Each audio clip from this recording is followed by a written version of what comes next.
I'm gonna sing, I'm gonna shout, I'm gonna let the reason out that his love goes on forever.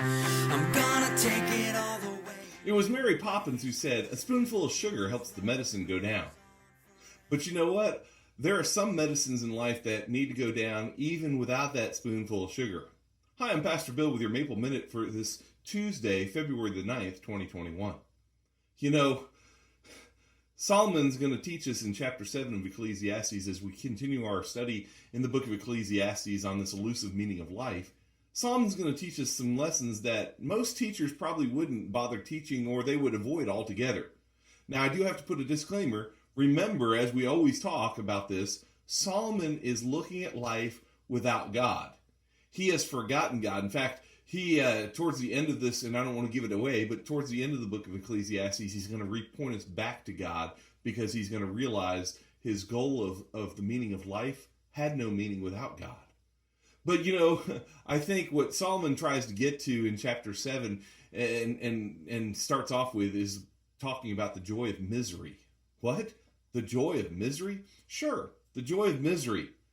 If you look through chapter 7, the first 10 verses, the key word there is the word better. Solomon uses that word to point out that God shows us that some of the medicine that tastes the worst actually has the best cure for us. In these verses, Solomon is going to push us into thinking outside the box, outside of our norms, outside of what is culturally acceptable. And the first thing he tells us is that sorrow is better than laughter. And he gives us this idea in the first verse where he tells us that funerals are better than festivals. And that's sort of odd to us too. In verse number 1 of chapter 7, Solomon says, "A good name is better than precious ointment, and the day of death than the day of birth." Now, as you read through this, Solomon isn't living a life of despair, even though he is living his life as if God didn't exist right now. But we know Solomon enjoyed life. But it's like what Warren Wiersbe once said. He said, "Laughter is a medicine for a broken heart, but sorrow is a hearty meal for the soul." And that's really what Solomon's trying to sort of guide us to. Now, if we look at this verse is sort of split in half, and these two phrases sort of interpret each other. He says there, a good name is better than precious ointment, and the word name and ointment are tied together through the Hebrew language. They both have the same root word in them. The word in Hebrew here is the word for name is the word Shem, and the word ointment is the word Shemen. He's using that as a play on words because his readers who were Jewish would have understood this. What he's saying here, if you take this, this whole verse, is he's saying that there are 2 days in our lives when our name is prominent.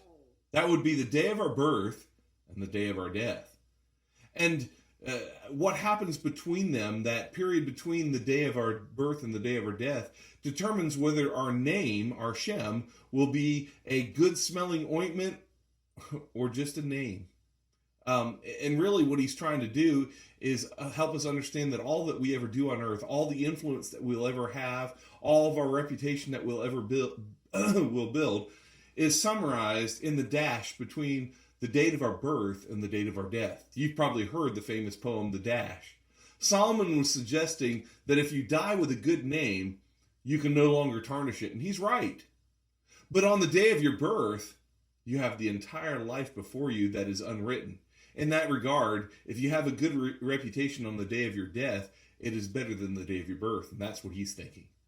Looking back on a life well lived is better than looking forward to a life unlived. And that sort of is a downward spiral, but that's really what he's looking at. And remember, he's looking at it because he doesn't have God in view.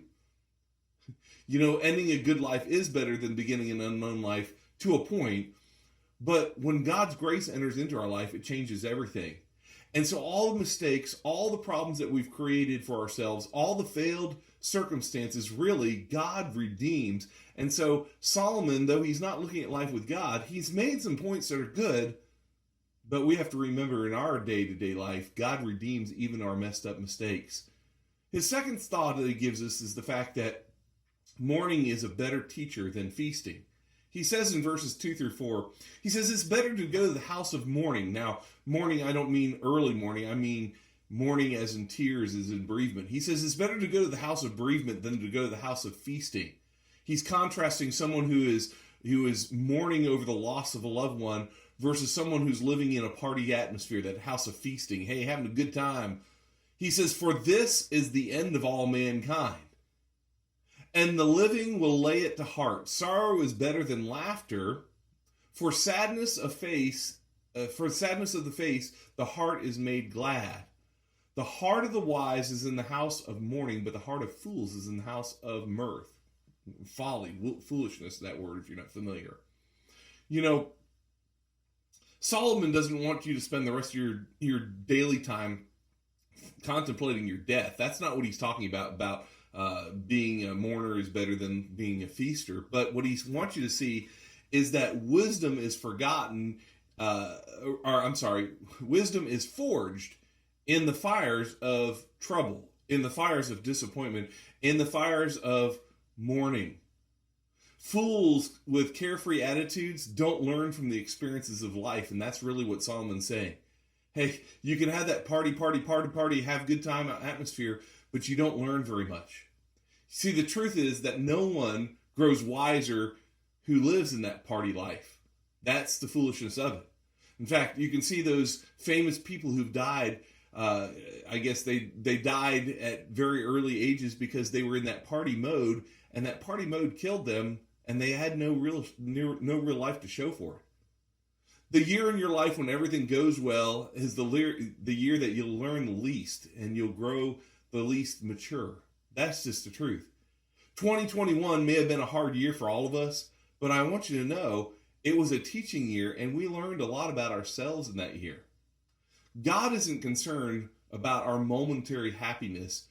He's concerned about our eternal maturity. He wants us to grow and mature, and that's the whole truth. See, God has invited us to fellowship with him in his sufferings, is what Paul told us. And that's an exclusive thing. God is more interested, and you've probably heard this said, in your character than in your comfort. Yet we, as selfish people, we often push that as our priority in life. Solomon, really, what he helps us understand here is the fact that the highest purpose of life is not our happiness.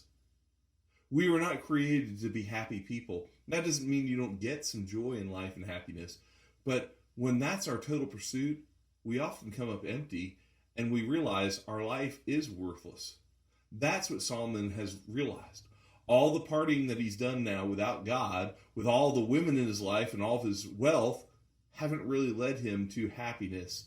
And he's realized it's been a better life when I had to mourn. The hardships of life have caused me to learn more. So what do we need to take away from this? We need to realize that God's grace covers us from our mistakes, and yet it is better to live a life that has chosen to live for God, free from those mistakes of choices. And then secondly, let's not look to live our life based upon our own happiness, but let's live our life according to what God's called us to love others, just like we talked about on Sunday. So this week, let's not forget, let's be rich in good deeds. Let's be generous. Let's try to share with all.